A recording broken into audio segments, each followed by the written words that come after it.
Welcome to Sports News. The Nigeria Football Federation has announced that the pay row involving the country's team, the Super Eagles, has been resolved. The African champions boycotted training on Thursday to demand that they be paid $30,000 each for reaching the knockout stage of the 2014 FIFA World Cup. The Football Federation also disclosed that the team has arrived in Brasilia in readiness for Monday's clash against 1998 world champions France. Nigeria is not the first African country to be involved in a bonus row at the ongoing World Cup. Only recently, Ghana and Cameroon shunned training until an agreement was reached with their football authorities. Meanwhile, five-time world champions Brazil will be hoping to progress at the expense of Chile when both sides clash at the FIFA World Cup. Coach Luis Felipe Scolari says his side are at 80% the level they reached when they won the Confederations Cup on home soil this time last year. Chile's performance so far poses a major threat to Brazil's FIFA World Cup chances ahead of tomorrow's round of 16 meeting between the South American rivals. Arturo Vidal and Alexis Sanchez are likely to have key roles if Chile are to get the better of their hosts. Now, South American giants Uruguay may be preparing for their last 16 clash against Colombia without star striker Luis Suarez, but stand-in captain Diego Godin insists they still fear no one. Suarez's absence could mean a recall for Diego Forlan. In spite of this, Oscar Tabarez's men are tipped by bookmakers to advance. Colombia have been missing their own star striker Radamel Falcao, though James Rodriguez has toured with 3 goals in a faultless Group C campaign for the Colombians. Compared with their more illustrious neighbors, Colombia have performed better in the first round of the competition, scoring 9 goals and conceding just 3.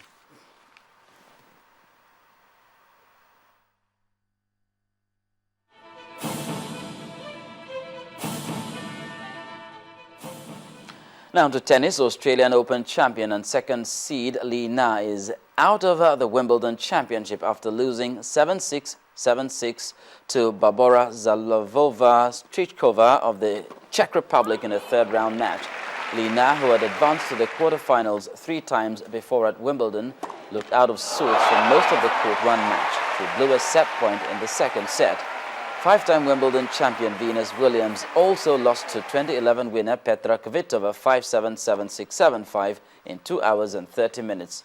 Elsewhere, Caroline Wozniacki defeated 16-year-old Anna Konia 6-3, 6-love to reach the 4th round at Wimbledon for the first time in 3 years. And in the men's game, world number 1 Novak Djokovic beat Gilles Simon 6-4, 6-2, 6-4 to progress to the next round of the Wimbledon Championships. The Serbian will be happy with his performance after defeating a very tough competitor in straight sets, despite not playing at his best. Frenchman Jo-Wilfried Tsonga also advanced after a well-deserved 6-2, 6-2, 7-5 victory over China's Jimmy Wang. He'll face Djokovic in the 4th round of the competition.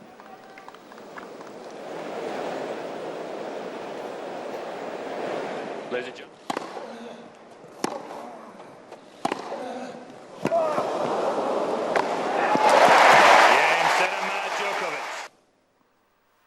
And that's it on Sports News. Ijoma will be back shortly with the rest of the news at 10.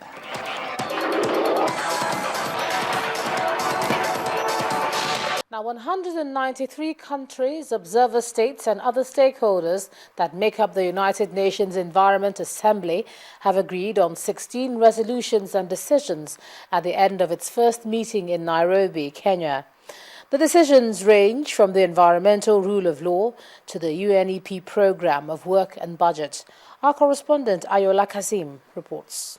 This committee to adopt this important resolution that has been introduced to this assembly. I see no objection, so we have a resolution on marine plastic debris adopted. One by one, the draft decisions and resolutions were adopted. Delegates made decisions on issues ranging from chemical waste management to wildlife protection. Ministers also agreed on sustainable development goals and the post-2015 development agenda, including sustainable consumption and production. Sustainable consumption and production is a key tool for achieving sustainable development along the lines of satisfying need rather than greed. An urgent shift to sustainable consumption and production patterns is needed including through awareness raising and education, with the developed countries playing a leadership role. However, with these decisions come some protestations. As a result of this deeply flawed process, coupled with very weak access to information policies recently issued by UNEP, it is looking increasingly likely that instead of UNEP taking a forward step on this matter of stakeholder engagement and participation, we are endangering the right of participation, and we are violating the essential principle of non-regression. Despite the accusation, the delegates move on to adopt agreements that are expected to shape decisions on the environment. The United Nations Secretary General, who witnessed the closing sessions with the Kenyan president, acknowledged the fact that the work of the Assembly, although necessary, is not an easy task. There are many vested interests and entrenched attitudes that will stand in your way. You will have to advocate hard with your counterparts in finance, energy, agriculture, and trade. But whenever you need inspiration, just look at the advances of the past 4 decades. The arguments for environmental sustainability are compelling. We should make certain that we match our funds to the ambitious new goals that we have set ourselves. And we should remember the value of continuity. Let the unfinished business of the MDGs be done, even in the new dispensation that we have adopted for ourselves. So that is the end of a historic week and indeed a long day for delegates. It has been 5 days of intensive deliberations, politics, and in some cases, sleepless nights. Now, delegates are expected to leave Nairobi and urge their government to make good the agreements they have reached here towards a life of dignity for all. From the United Nations Environment Programme headquarters in Nairobi, I am Ayola Kasim reporting for Channels Television News. Let's stay with the foreign scene. Well, Ukraine, Georgia and Moldova have signed partnership agreements with the European Union in a move strongly opposed by Russia. The pact, which would bind the 3 countries more closely to the West, both economically and politically, is at the heart of the crisis in Ukraine. The Ukraine President Petro Poroshenko said he saw the signing as the start of preparations for EU membership. Let's move over to the entertainment scene, and pop music duo P-Square in collaboration with American rap star T.I. Here's Mayowa Ogundele with the details.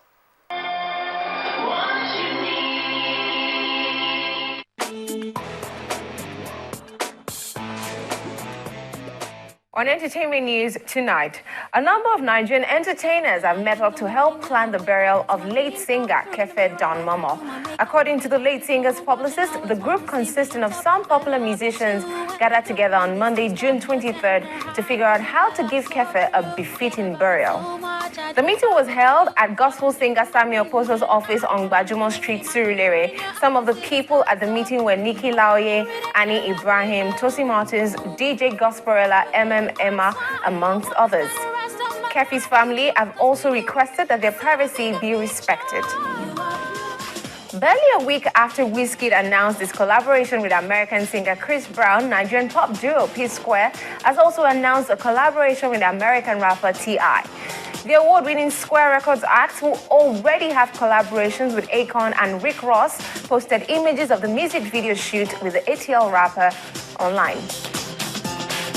Sensational singer Asha has announced an August 2014 date for the release of her 3rd studio album titled Bed of Stones, following the release of the single Dead Again. The singer also released the cover art of the album via her Instagram page. I'm sorry for you.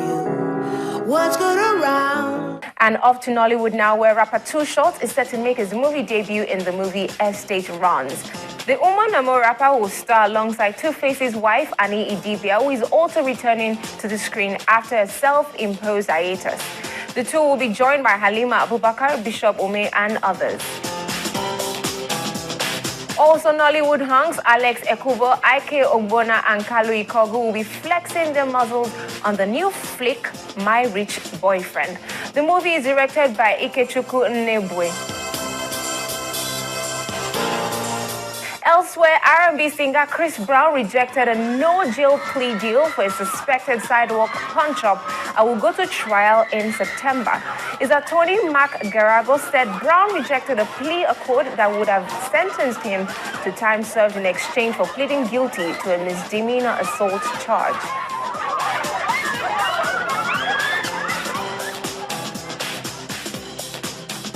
Well, that's it on entertainment. The main news will be back right now.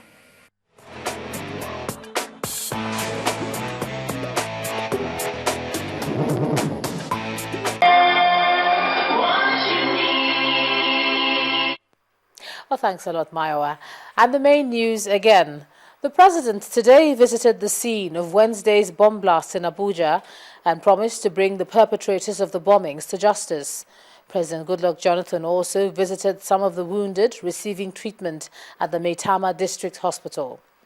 And the police in Kano have averted another bomb tragedy after they discovered and defused improvised explosive devices on the premises of a mosque in the ancient city.